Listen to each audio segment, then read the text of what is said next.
We are animals on a rock in space.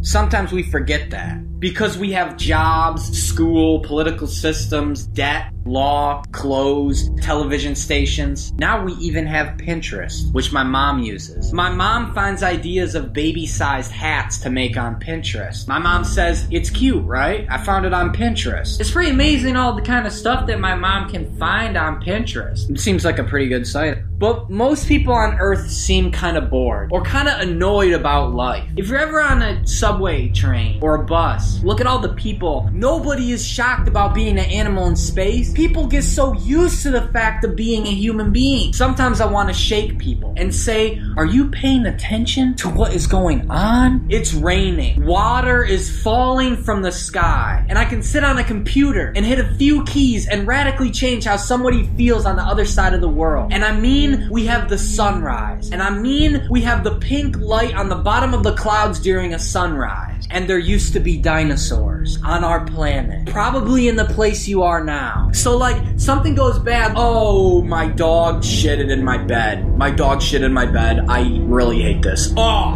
fuck. My dog, like, hella pooped on my bed. Okay, that's true.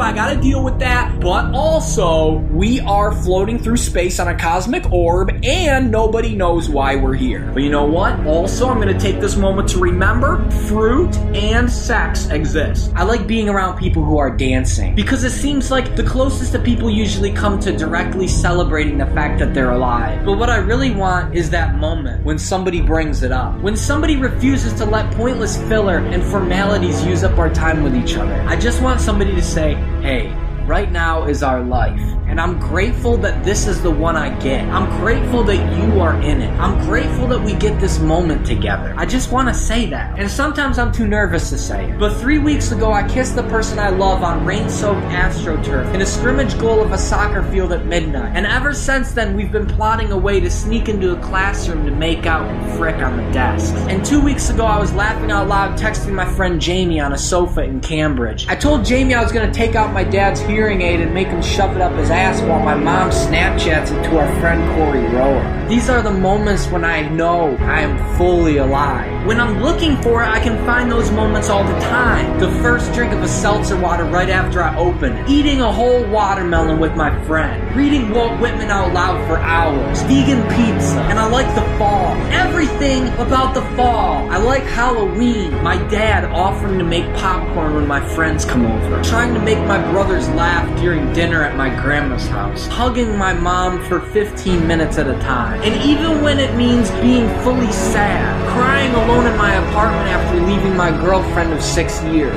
Crying alone on a train after touring for 9 months. I love the internet so much, but sometimes I have a nightmare where my eyes are stuck on a screen and I can't look up from it. Like I'm not allowed to see anything else in the world anymore. I just have the screen now. My life gets froze on that. And I'm worried sometimes that I'm doing this to myself. Sometimes I need to just close my computer when I remember and go hug somebody in the room or jump up and down and run laps outside, or I just stop and try not to think anything and just be in the place that I am. I don't want to be in a haze. I don't want to coast through any of it. I don't want to regret later that I didn't pay attention now. I don't want to sit through it like I'm waiting for something better, napping with the person I love on a 9-hour bus ride, Christmas lights, and my hometown radio station, hailstorms. Sometimes I love the cold air, Boston in the snow, Chicago in the snow, New York City, sharing a sofa with 3 friends trading off who chooses the music, waking up early only because I have to but loving how it feels, driving a tractor at dawn in a bean field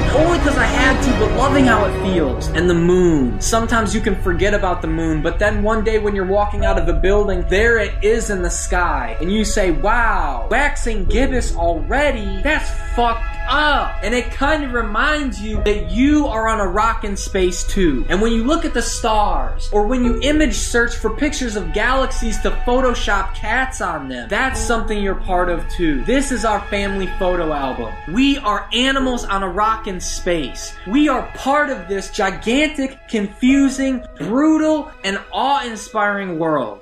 And it's not boring to be here.